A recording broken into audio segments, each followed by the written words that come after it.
Good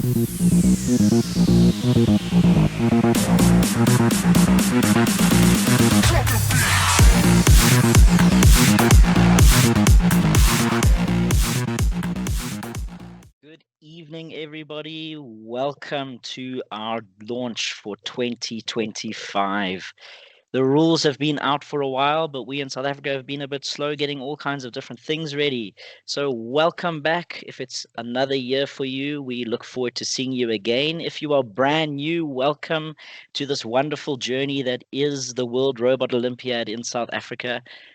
Let's get started. First things first, I want to just say a big thank you to Resolute Robotics for coming through and sponsoring the World Robot Olympiad for another year.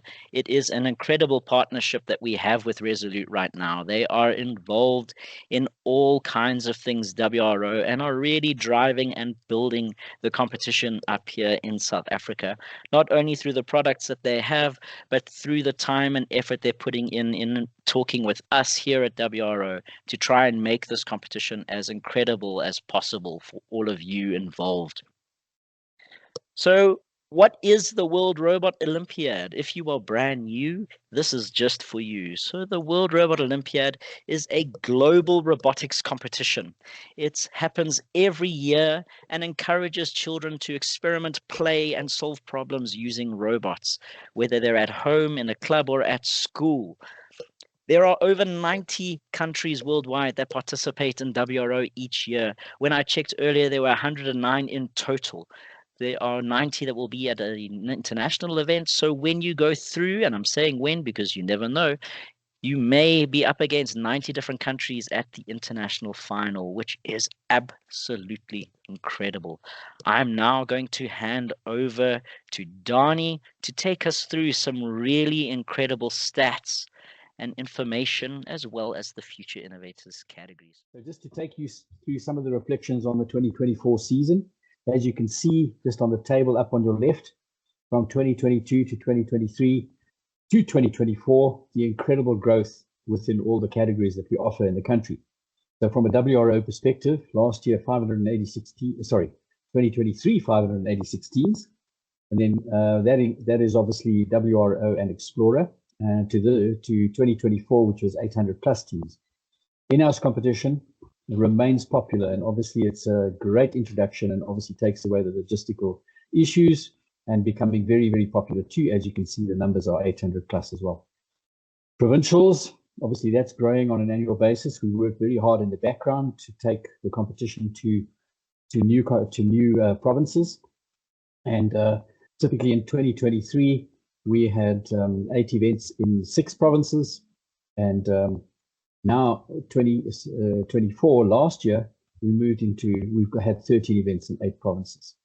Importantly, which is critical for obviously for the quality of our competition and obviously to be able to deal with the growing numbers, is the judges. And if you're a coach out there or you're interested anyway, even if you're a mentor or a parent, in 2022, for example, 211 judges participated. In 2023, 291. So now we needed last year 438 people to judge at competitions in the country. Out of that, obviously there were 278, but 160 of those people duplicated in different competitions. Just moving to the right-hand side, there are the provinces that you can see. And obviously we're doing a whole bunch of competitions in the bigger provinces where obviously there's massive growth. And last year we welcomed Limpopo on board as well. So just from that, and obviously from our nationals, we had 12 teams represent South Africa, WRO South Africa and Turkey last year. And incredible performances. You know, the most important thing about this is, for example, where you end up in Robo Mission Senior, Evertech, for example, 23rd out of 104 teams. That is out of the 104 teams that make the final event. There are thousands of teams around the world that participate, and obviously the elite get invited. And then Future Innovators, best result there, Elementary Eco Trio, 11th out of 36 teams, which again, we're talking about over 1,000 teams around the world. And Future Engineers, Team Null, 15th out of 50 teams at the event. and obviously also, between 800 and 1,000 teams around the world.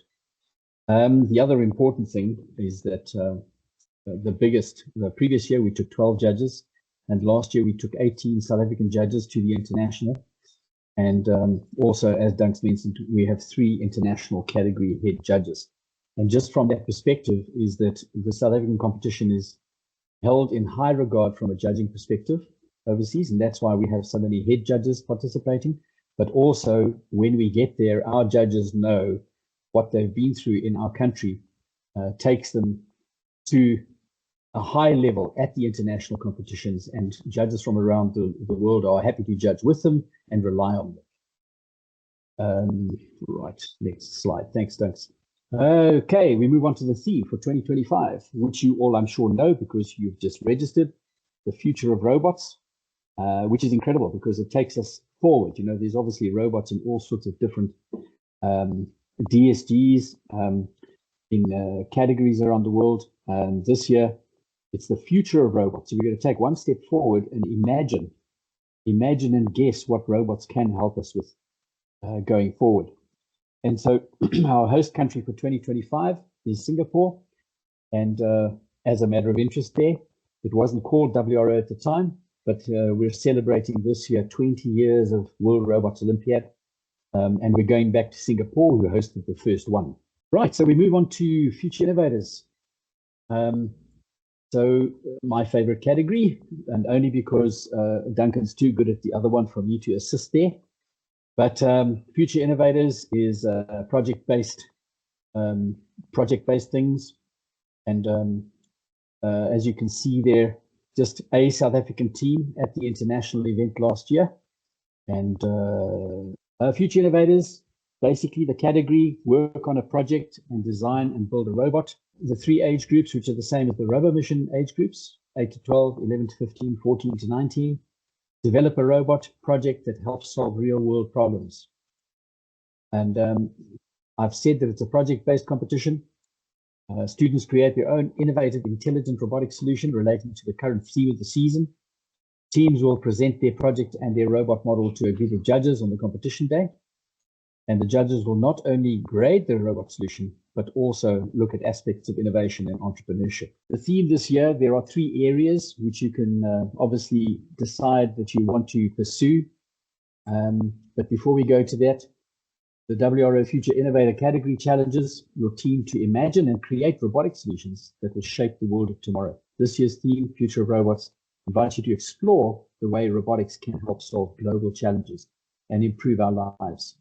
Area 1, and I'm not going to read the whole thing, but typically there we have robots organizing future cities. And within that particular title, robots in urban transportation and robots helping to save resources. And then area 2, robots supporting life in space. So space has arrived again after Russia many years ago. And in this particular, robots supporting interstellar travel. And area 3, AI enabling robots to improve life. So the famous word AI shows itself. AI-enabled robots in manufacturing and industry, and AI in daily living. Future Innovators, as far as the teams are concerned. So a team of 2 or 3 participants. The space that you have at the international is a cubicle of 2 by 2 by 2. And in South Africa, we just provide a table and 2 chairs and a plug point, which is actually common around the world for provincial and national competitions because of cost implications, of course. And most importantly, within the Future Innovators category, there's no restriction on robotics platforms. And different robots, different code, and robots and code that talk to each other with different interfaces. When you're actually presenting, you have a 10-minute slot to present your robotic solution to the judges, which is also your pitch. So you have 5 minutes to pitch why your solution is going to be effective and try and convince the judges, etc. And then 5 minutes of questions from the judges to hear how you went about it, etc., etc. And obviously the judges also see a project report, so they can have questions relating to your project ready for you. And the other thing, obviously, is to make sure that who's doing what and that the team is actually capable of answering questions and also showing that they can answer questions related to their project, showing that they have actually done the work. Basically, when you pitch and you have your 10-minute slots, generally it's between 2 and 3 judges, and you have 2 or 3 opportunities to present. So you can, the first round something doesn't, there's a glitch in it, you can fix it, and obviously it comes right in round 2, hopefully. Judges score teams on a rubric of 200 points, which basically covers these particular sort of headings, which is project innovation, research report, robotic solution, presentation, and team spirit. So that's all as far as future innovators is concerned, and we're now going to move on to future engineers. And there, our famous Mr. Johan Bernardi will take over, also head judge international. Thank you, Donnie. Right, let's talk about future engineers. Future engineers is it's all about an engineering process, all the way from an idea all the way through into a robot that can negotiate an obstacle course. The theme for future engineers is all about self-driving cars. So in other words, they need to be autonomous, they need to drive on their own. The challenge changes every 3 to 4 years. We're now in year number 4. It is the last year that we're going to have this challenge. So moving on to next year, it's not going to be self-driving cars. It's going to be something completely different from next year onwards. Every year we try to change about 30% of what we did the previous year. This year, the changes that we brought in is a lot more easier than in the past, and it should be doable for everybody that participated in the competition. The focus areas in this competition, number 1 is you have to use a camera linked up to your controller so that you can be able to do some computer vision. There's a lot of sensors that you need on your robot, so you need to be able to fuse that information together.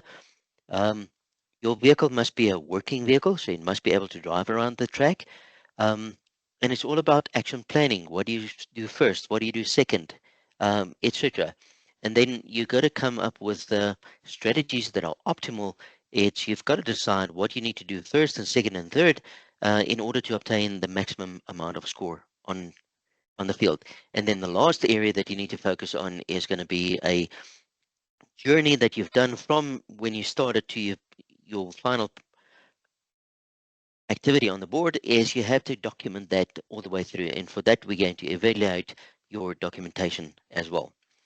Right, documentation, as I've mentioned, it is available, all the rules on the WRO SA website, and there's a specific way that you can follow to obtain the rules. Everything inside the rules, that is what we're going to apply. So the international rules, we're going to apply on the South African competition as well. Right, from what are the changes between 2024 and 2025? It is listed in this slide, but you can also go through the documentation. Everything that is highlighted in yellow are the things that have changed from last year to this year. And I've mentioned it in the slide on the different pages. What are the changes that's been made? And I'm not going to run through all of them because that's going to take us the whole evening. Right, there's a couple more.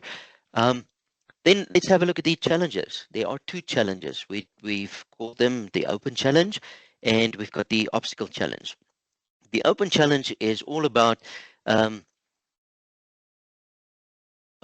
yeah, let me go back. There's an open challenge, there's an obstacle challenge, and there's the engineering documentation. So those are the 3 areas that teams will be judged on. The requirements here is there's hard requirements, there is software requirements, and there are team sizes as well. In our category, maximum of 3 team members, minimum of 2 team members, and naturally there's got to be a coach with them as well. The first part is the open challenge, is where the vehicle must complete 3 laps on the track. There's a randomization, so the starting or the finishing position is randomized in the beginning, so there's a specific spot where you need to start, and you need to stop at that specific spot as well. If you look at the pictures on the right hand side, you can see that the inner walls, the dimensions and the shape can, not the dimensions, but the size of those walls can change. We call them the inside track walls. And also another part that is randomized is the direction that the vehicle needs to drive around the track. And you can see on the corners, there's a blue line and there's an orange line. It's there for a specific purpose, and teams can use that to determine which direction they can go. The objective of this challenge is purely about speed, how quickly can you get around that track. So we look at who can do it the fastest, and then you need to park in the same position that you started. So we evaluate your accuracy in that case as well. Then the obstacle challenge is where the vehicle must, again, it must complete 3 laps on the track. This year, it's straightforward. It's simple. We're going to randomize the starting and the finishing position, and you have to finish and start in the same position. The traffic lights on the field, you can see that they are red ones and they are green ones. On the red ones, you need to go right around it. On the green ones, you need to go pass on the left-hand side. The parking area, as you can see there in the picture, there's a little yellow car with two pink barriers in front of them. That indicates the parking area. Again, that can be randomized. It can be at any of the 4 sides of the track. The starting direction is also randomized. So you need to start in a specific direction. This year, what is different between this year and last year? This year, you do 3 laps in the same direction. So you start in the parking area, you go out, you pass the traffic lights on the correct side, and once you've done with the 3rd round, you need to go and do parallel parking inside that area again. Parallel parking, there's a specific definition for that, so please go have a look at that in the rules. Right, the objectives of this game is it's all about, again, speed and time. It's about accuracy, but this time it's not just park in the same area, but you need to do parallel parking into the bay. And then again, there's a bit of a strategy involved here, how to obtain the most points in the obstacle challenge. In the end, there is a specific way that you need to park. I've already mentioned that in the parking area. The scoring that we're going to have a look at is your maximum points is 122 points that you can get. There's 30 points in the open challenge. There's 62 points in the obstacle challenge. And then for your documentation, there's 30 points maximum that you can score. Add them all together, you can score 122 points. Then the documentation, we've got 8 areas we're going to be evaluated on. There's a maximum score. We use a rubric, and you can see on the right-hand side is the rubric that goes all the way from 0 to 4. And there's a description of what is required in the document. So in other words, if you meet everything that is explained there, it meets the expectations. If you do more than what is specified in there, it means that you exceed the expectations. If you don't provide anything, you're going to score a 0. Or if some of it is provided, you might score a 1 or a 2, but that's going to be up to the judges to decide how they would like to score you. In summary, it's the performance areas, the open challenge, obstacle challenge, and there again is a documentation in the end. The hardware is not specific, it's open-ended, so you can use Raspberry Pis, Arduinos, ESP32s, Jetson Nanos as your controller. There's specifications about the motors that you can use or cannot use. Then the support that is available, there will be a Q&A on the international website, and that is your first point of contact. If you need any question, go and have a look if the answer is to your question is not already there. If it is not there, then contact either Donnie or Duncan. They're going to be the second point of contact. They will then contact the WRO International. The international people will then call on the head judges to make a call about it, and from there the Q&A will be updated, and I believe that WRO International will relay the information back to WRO SA, which will then come back to you. Ladies and gentlemen, for future engineers, that is all from my side. Thank you very much. Thank you, Johan. It's always amazing for me to hear about what Future Engineers is doing every year, mainly because I'm so focused on RoboMission, I have no idea what's happening elsewhere. So it's always good when we do this, because then I get to learn what's happening in Future Engineers, Innovators, and RoboSports. So jumping into RoboMission. RoboMission is the largest category internationally that has the most teams. It might not be the most difficult sometimes, but it all depends on how you approach the challenge. So what is RoboMission? It is a table-based challenge. Teams should be arriving with a pre-built robot and a program. So from the launch of the rules, you can build, you can program and get your robots ready. From that point on, when you arrive at the provincial event, that is going to be your robot that we will see. It will be all ready. You know what the tasks are, but there may be some funny things happening on the day. You should have one programming device and one robot per team. You're not allowed to arrive at the competition with two robots. It has to be one robot and one team. Teams for all WRO categories are made up of 2 to 3 team members. No teams of 4 are allowed, no teams of 1. So make sure if it's your first time that you put your teams into 2 or 3 participants. Carrying on with what is RoboMission, it is open to any robotics device and program. No matter what you have, whether it be Lego software or Lego hardware, all the way through to Microbit, Raspberry Pi, whatever you are using, you are welcome to bring it through to WRO. However, you must stick within the general rules. Please make sure you read the general rules. There have been updates to those. Make sure you follow them. There's motor restrictions per age group. But if you want more information about this, remember we will have specialized webinars which you can attend to learn more. And at the end of each of those webinars, we do have a Q&A, so where you can ask your questions. So please, if you are interested in anything the WRO, attend our webinars. Carrying on with RoboMission. So what are the rules of the robot? Your robot has to be 250 by 250 by 250 millimeters. This is the size of the starting square. Basically, if you put your robot down on the starting square on your game mat and it hangs over into the bordering line, your robot is too big and you'll have to make some corrections. A new piece of information is that the robot must now weigh a maximum of 1.5 kilograms. If your robot weighs more than that, you're going to have to strip it down and take some pieces off. The maximum time allowed for your robot during a scoring run is 2 minutes. So that means your robot has a total of 2 minutes to complete its scoring run.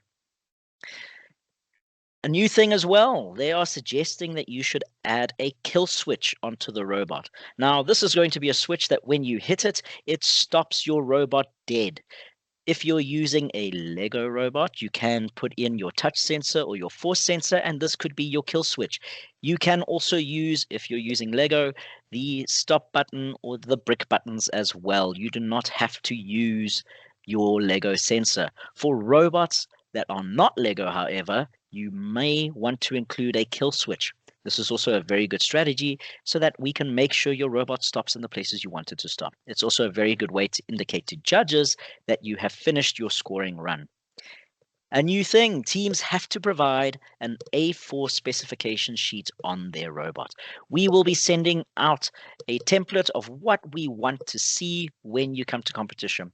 This can be sent to us beforehand so that we can have a look at what robots look like, but we can also receive it at the event. If you bring this wonderful little piece of paper along, you will score a bonus 5 points. So having that 5 points could put you in the lead of someone who doesn't have it. So remember, you need a specification sheet. Within RoboMission, we have randomization and surprise rules. Randomization is a period where the elements on the game mat are randomized. You do not know where they are going to be, and this is before you run your robot during scoring. There's also a surprise rule that's put onto the game mat. This is a rule that you have no idea about. Normally, there's about 3 people in the world who will know what this rule is, and it's given to your teams 5 minutes before the competition starts, which means that your team has to program for the surprise rule if they want to. You don't have to do it. It may be in the way of something. You don't have to do it. Your robots have to look different. Your robot must be what we call an original design, which means if we arrive at a competition and we see 2 robots which look identical, you may be penalized or disqualified. If you are using an online solution, a solution you've bought online, maybe you've seen it in a YouTube video as an example. If we find any of those robots at a RoboMission event, your robot as well will be penalized. We have had this happen at the International last year where we disqualified quite a few teams because of this rule. So we are looking for them. It's one of our primary roles. So please make sure you come up with a robot that's your own design. Now, this includes robots in the same club. So if your teams are building robots and they all look identical, you may encounter issues at the competition. Make sure your teams develop their robots independently of one another. Within RoboMission, we have 3 different age groups: elementary, junior, and senior. In elementary, we have an 8 to 12-year age group. Junior is 11 to 15, and senior is 14 to 19 years. So that means if your student is turning 12 years old, they get to choose if they're going to compete in elementary or they could do junior. Make sure you keep track of how old your students are turning in that year of competition, because that's how we determine the age groups. If you are turning 15 years old on the 25th of December, so Christmas, you are eligible for junior. Having a look at what else we have. So what do you need to compete in RoboMission? You will need a competition mat. Now that's specific to the age group you are entering. There are 3 different mats. You will also require both element sets, code 45811, the original WRO element set, and 45819, the expansion set. So you will require both of these boxes in order to participate in the WRO event. You then need, very importantly, to read the game rules, but not only read the game rules, please understand the game rules. And if you have questions, you're welcome to send us an email or give us a call, and we'll do our best to answer those questions. We want as little confused people as possible this year when we go into these events. Carrying on with what you need to compete, you can use any robotics platform, anything you like. So that means you are no longer restricted. But because you're using, let's say, a Lego robot, it does not mean you have to only use Lego pieces. If you wanted to go and use something with screws and metal, you want to go and weld something, you are more than welcome to do that and attach it to your robot. Just remember, keep track of the general rules, understand the general rules, and record them.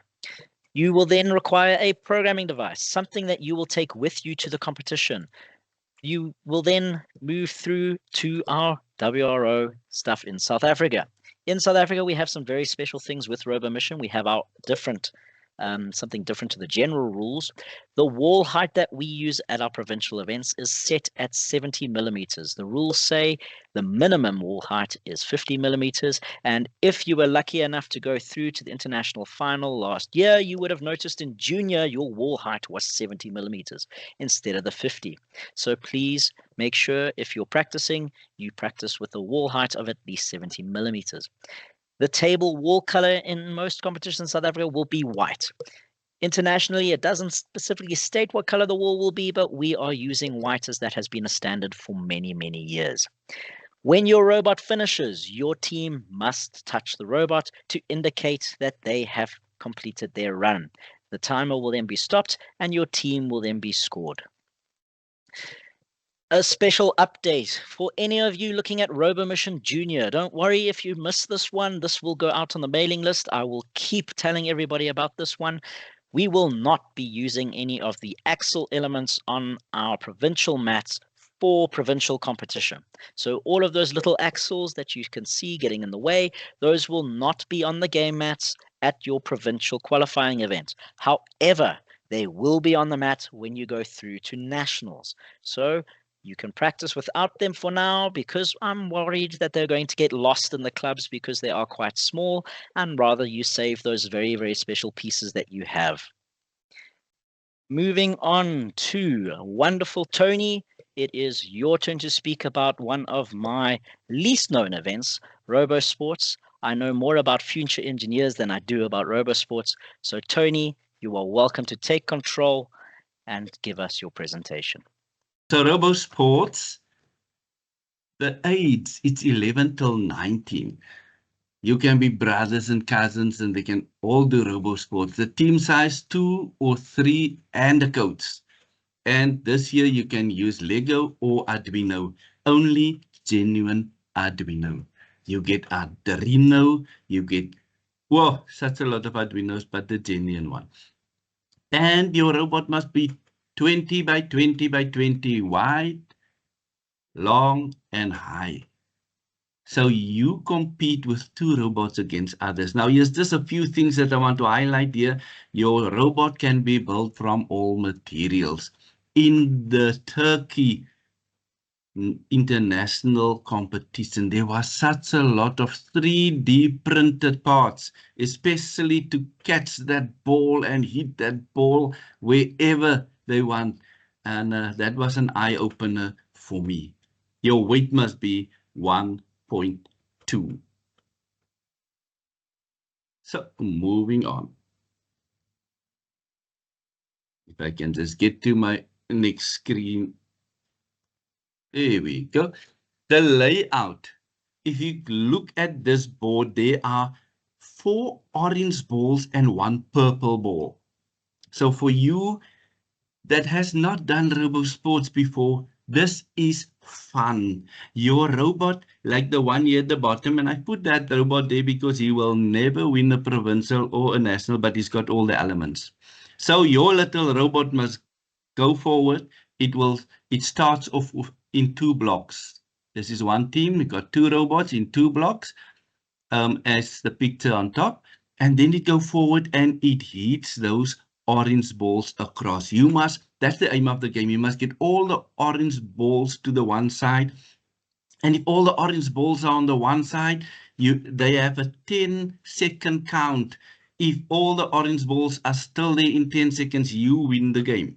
Now, what does the purple ball do there? The purple ball is the one that you must not kick over. That's your bonus ball. If you keep that, it's 2 points worth for you.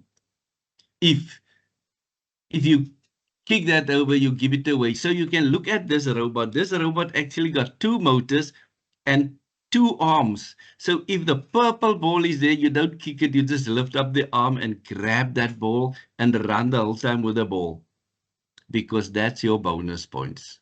On the other side, you will see this elevation of 5 centimeters. So you must actually take those balls on that side and lift it across.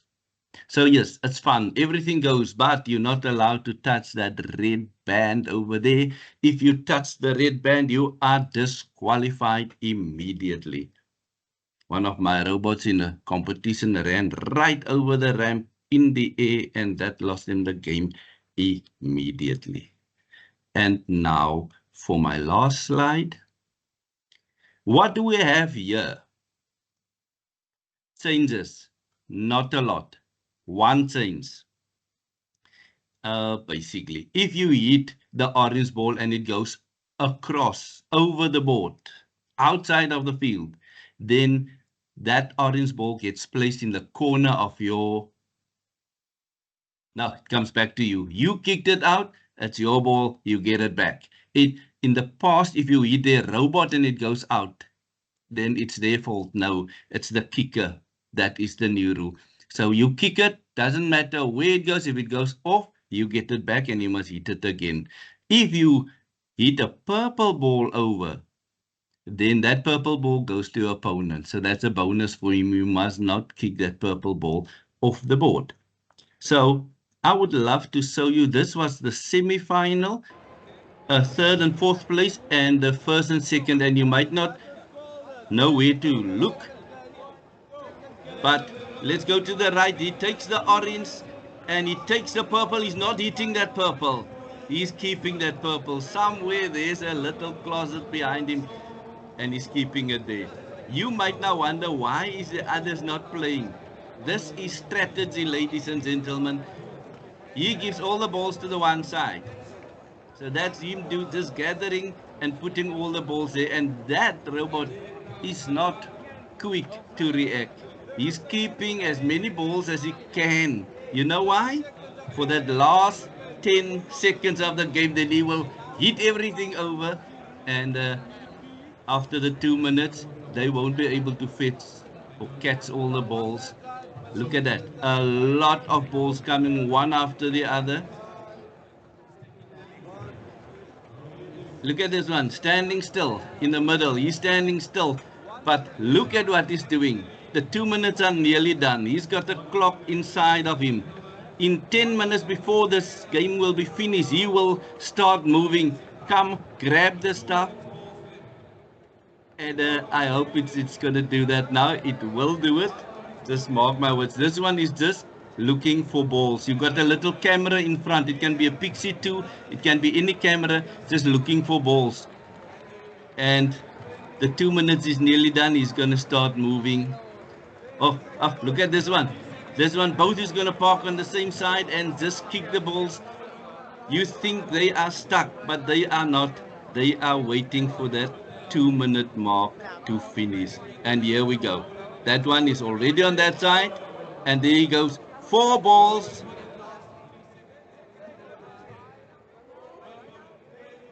And look at them here, this side as well. There goes all the balls, and here comes more balls.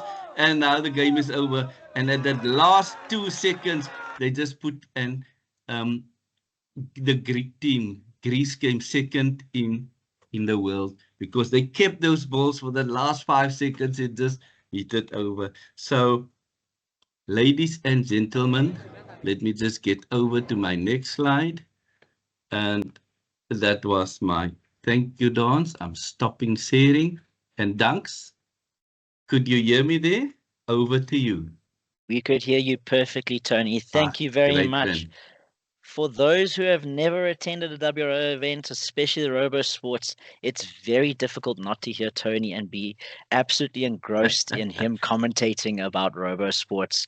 My favorite memory is probably Tony in Hungary in 2019, somehow getting hold of the international microphone, and you just heard from the hall next door him busy commentating on the Robo Sports event as it was happening. Big mouth. Wonderful. Thank you very much, Tony. Thank Okay, you. bye. All right, carrying on, we are now going through to Explorer. I have also learnt a very important lesson. Don't ask in the chat on a Teams meeting for people to type something in because it goes crazy. My cell phone, I think, had a heart attack. Moving on with Explorer. Explorer is our South African created challenge. It's only here in South Africa, although some countries have now started using it. There is a national final. However, there is no international final for the Explorer challenge because it is a South African created thing. This is our starter competition. It has a simplified task. It requires entry-level knowledge of programming and engineering to get involved. So if you are brand new to WRO, this is the perfect competition to enter as a first time. Your teams start with a completely blank or empty program, and they have to program their robot on the day of the competition. We're looking at programming knowledge as well as a bit of engineering in the Explorer category. It's designed, again, for teams who are brand new to robotics or brand new to WRO. It's your first time participating. What's special about Explorer, unlike most of the others, is that there is no set scoring time. Your team has an hour or maybe 2 hours in which they have to tell the judge that they would like to be scored. If your team, let's say, tells the judge, I want to be scored, they score 40 points, awesome. When they come to the next time and they say, Judge, I'd like to be scored, if they score 30 points, the judge will not record the score. They will only record a score if it is higher than the previous one, which means that your teams can only improve. You have a maximum of 4 scoring attempts for Explorer. So what is Explorer? More. Explorer is a Lego-based competition. We've decided to keep it Lego just as a test. We don't want to open it up just yet. So for this year, it will be an Explorer Lego-only competition. Only official Lego products are allowed to be used. So your EV3s, NXTs, Spike Primes, WeDos, whatever you have that's Lego, you can attempt the Explorer Challenge. Some special rules regarding our Explorer robots. They have to fit within the 250 by 250 by 250 millimeter, the size of the start area. You are restricted again to only Lego robots. You have to, or not have to, you are only allowed one of each sensor on your robot. So if you wanted to, for example, put 2 color sensors on, you're not allowed to. You have to only use one. Your program is open to anything. We strongly suggest, because it's Explorer, using the Lego-based software. However, if your teams are using something else that's compatible with the Lego devices, you are more than welcome to use it. A big thing, you are not allowed to arrive at the competition with pre-built code. Remember, we are wanting to test your learners on their programming knowledge. So we want to see them code line followers themselves. We want to see them code the ultrasonic sensor themselves. So please make sure that they know how to do it. They don't need you to do it for them. There are 2 age groups within the Explorer category. We have Explorer Lite, 8 to 12 years, and Explorer Prime, 11 to 16 years. The difference between the two, Explorer Lite, partial points will count. So if an element is touching a zone, they will score full points for that element. In Explorer Prime, things have to be completely in. The assumption is that the teams are older, they know a bit more, so we can make it a little bit more challenging for them. We have made a very big change to Explorer this year. We are using the Junior Robo Mission mat for the Explorer competition this year. All of our veteran Explorer participants, you would have known from past events that we used to use the elementary mission mat. This year, when we took a look at the mat, we decided that it did not offer the variation we needed for Explorer. Also, in my personal opinion, I quite like the look of the junior mat. I think it's one of the best design mats WRO has ever come with. I absolutely love it, and we are using that. So if you are participating in Explorer, you are booking the Mars Exploration Robo Mission Junior mat. In order to participate, you need that Mars Exploration Junior mat. You will also need 1 element set box. Now, the element set box is the original one, code 45811. It is your simple Lego bricks that you will use. Now, with Explorer, colors don't actually matter. It's just where the objects are going. So if you do not have this box, you are more than welcome to use what you have to build your elements. If you're looking for the rules, you can find them on the WRO website. Moving now to the in-house challenge. This year, we have gotten rid or removed our wonderful Rover challenge. So Rover is no more. We have taken it out, but don't worry. We've merged the Rover challenge with the in-house challenge. In-house is a competition that we created here in South Africa. It's something that you do in your own club, home, school, hospital, wherever you may be. You can take part in the in-house challenge. It is really designed for absolutely anybody to participate in. No matter where you are, what you're using, you can do this. That means that if you have WeDos or the spike bits, you can still participate in the challenge. On that, level 1 has been set specifically for our WeDo robots. So you can participate in the in-house challenge using your WeDo or entry-level robots. There are 3 different challenges. So we have level 1, level 2, and level 3. They vary in difficulties. All of them use the same mat, that Junior Robo Mission mat. They are going to be released in a staggered way. The first, level 1, coming out on the 1st of April. May, we have the second challenge, and then in June, we have the third one, the most difficult one. Within the in-house challenge, you run your challenge when you like. So when it's released, if you feel like running the first level in that first month, you are more than welcome to run it in your school, record your team's scores and save them, because you will submit your scores to the WRO SA website from between the 1st and 31st of October to receive your in-house certificates. The best thing and why we created the in-house challenge is because it's easily adaptable to your needs as an educator, as a teacher, as a coach, whoever you may be. What you can do is edit it and change it as you like. If you feel it's too difficult for your teams, you can go ahead and change it. Move the elements, take them off, change the score. But remember, submit your score within the maximum score in order to receive your certificates. What do you need to compete? Well, you need the Junior Robo Mission Mars Explorer mat.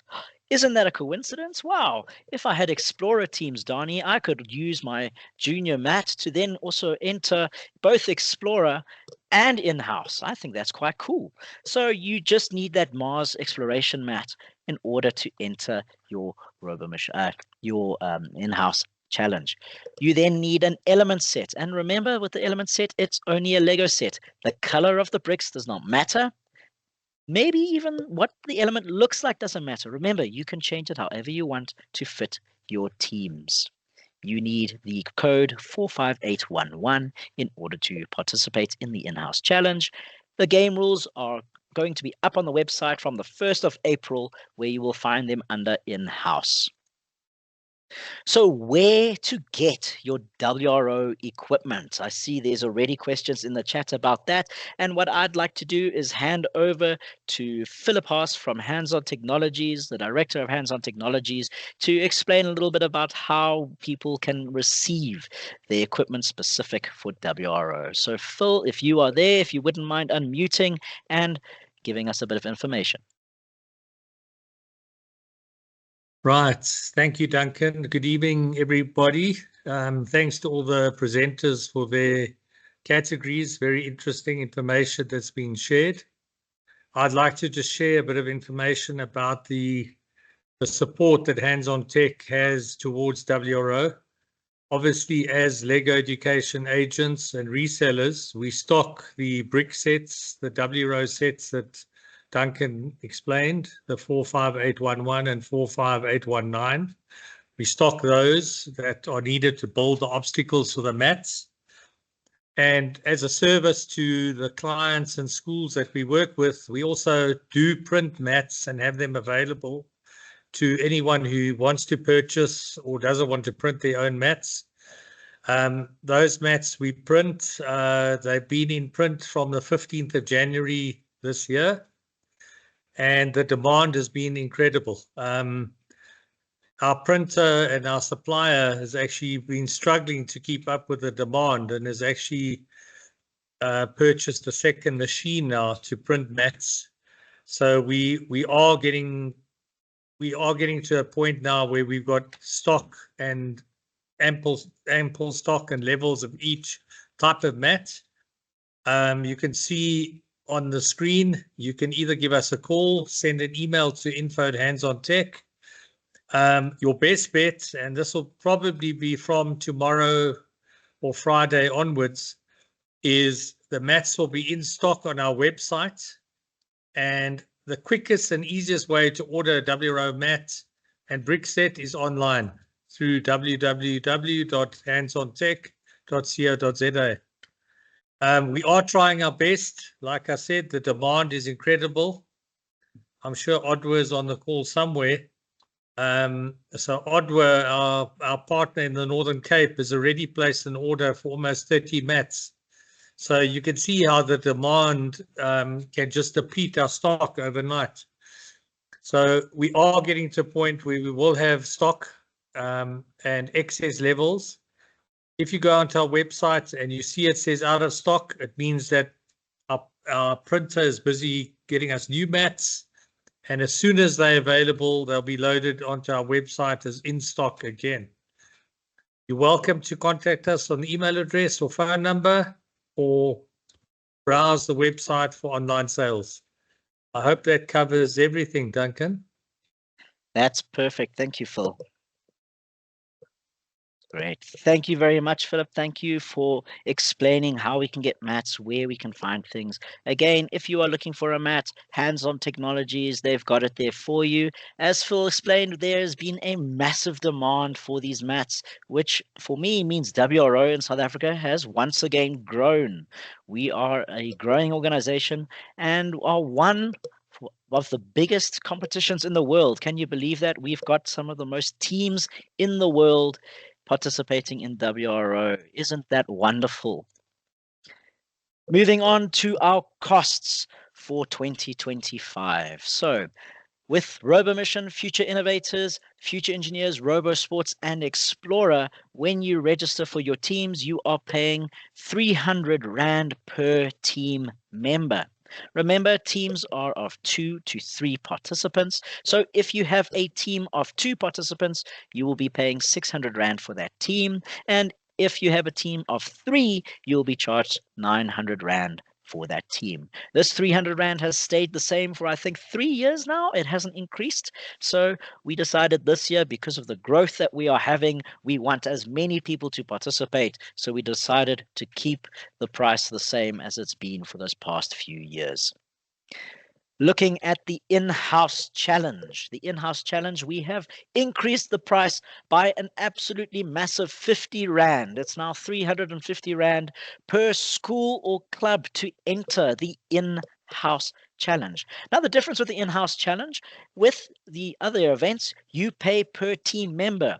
The in-house challenge, you pay for your school name to appear or your club name to appear there. So if you are from so-and-so school and you go and register for the in-house challenge, you pay a massive 350 Rand and you can enter an unlimited number of teams under your school name. If you have 200 students doing WRO and you want to get involved in the in-house challenge, you can enter all 200 into the in-house challenge for 350 Rand. That's it. It is an amazing initiative that we have. Last year, as you saw within the stats, we had 800 teams participate in the in-house challenge. That was close to almost 2,000 students across the country. And we welcome all of you to participate. Even if you've done other events, if you have won the RoboMission category in elementary, you are welcome to still enter the in-house events. Remember, you only submit your scores in October. Registration, unfortunately, we have postponed and pushed it out by 17 days. Those of you who are WRO regulars will expect registration to open on the 1st of March. We've run into a few issues with venues because of the growth that we've had and have pushed out the registration date to the 17th of March. It may change again, so please watch our website to make sure you know when to register. Even better than that, if you haven't already, go and join the WRO mailing list available on our website, and you will receive updates on everything WRO, from when the website is now running all the way to registrations are open, things that happen at venues. You will receive the latest information. Registration officially closes on the 1st of June. Now, this is going to be for RoboMission, Future Innovators, Future Engineers, RoboSports, and Explorer. If you're entering any of those, your period to register, 17th of March to the 1st of June. No late entries will be accepted. So if you've missed the registration deadline, unfortunately, we are not able to assist you because most of the venues will be full. With the in-house challenge, however, registration opens as well on the 17th of March, but only closes on the 30th of September. So you have a lot of time to register for the in-house challenge. Again, no late entries will be accepted. Why? Because from September to October and November, Donnie, myself, and a lot of other people are busy helping to organize the international final, and we do not have enough time to assist with new entries. So please try and register as quickly as possible and within the time period. Having a look at our dates. Now, these are subject to change. We have been trying to figure out what dates are best to host our provincial events, because for some reason this year we have very weird school holidays and we want as many people to be available to participate. So please keep in mind these dates may be subject to change. Once venues have been locked down, you will be able to find all information on our website under the dates menu. So please be sure to check up on the website every now and again to check on those dates. But again, even better still, join the mailing list and you will receive updates. So we have right from the 1st of August all the way to the 23rd of August our WRO events, and we've done something different in Gauteng. So for those of you in Gauteng, we are looking at running a Johannesburg event and a Pretoria event at the same time on the same day because of the growth that we have had. Not only are we doing that once, but we're doing that twice because last year we had to put in a third event, as some of you will know, to try and cope with the overflow. So please, we will have all of those events going up.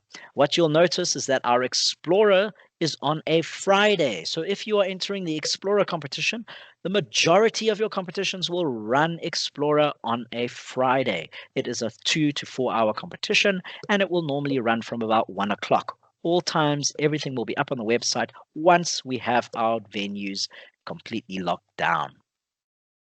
For those interested in going through to the national final 12th to the 13th of September, and the winners of the national final will go through to the international final held in Singapore this year between the 26th to the 28th of November. They have moved it right to the end of the year. I'm not too sure why, but that's the time that they have chosen. And if anybody has not been to Singapore, it is an incredible place and you want your teams to get there. So try as hard as you can. But remember from me, always let your teams have fun. They should be enjoying robotics just as much as I love it.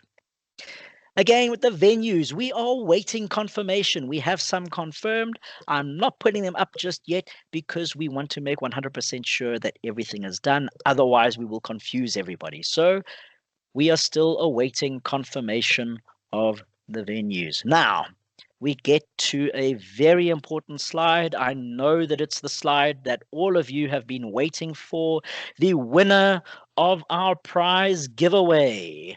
And we have Erich van Rooyen. You are the winner of our 42120 Lego hovercraft set. I put all of your names into a random number generator and your number came up. Congratulations. We will be in contact with you to send this through to you and courier it through to you wrong. Sorry, I read that there. We'll be sure to send it through to you via our courier system. Thank you very much, everybody. We will be doing prize giveaways in our webinars as well. So if you want to win a Lego prize, go through and register for our webinars when they are up, and you too could win a Lego prize. They change per webinar, so make sure you are there and you could win something within the Lego realm. As an end to our webinar, thank you everybody for attending. I hope you have learned something new and are excited as I am for this year's WRO competition. There I've put up all of our contact details here at WRO. You are welcome to email us, give us a call, check out the website, and we will be able to assist you as best we can. We love to assist our teams because we want them to do as well as they can overseas, and we want to grow the knowledge of robotics here in South Africa. To Dani, Johan, Tony, and myself, as well as Phil, for stepping in, thank you very much for spending this time with us this evening. Thank you for presenting. I hope you've all enjoyed this webinar, and I look forward to seeing you all in future webinars. Thank you very much, everybody. We will not be doing a Q&A at the end of this one because there's so many people in the chat. We're going to have too many questions. So if you've got questions, we'll look at it in the chat and move them through to our specialized webinars. Remember, at the end of each webinar, we have a Q&A where you can come on and ask our experts the questions that you want answers to around WRO. No matter what they may be, someone there will be able to assist you in real time. Thank you, everybody. Have a wonderful evening, and I look forward to seeing you all at the WRO events.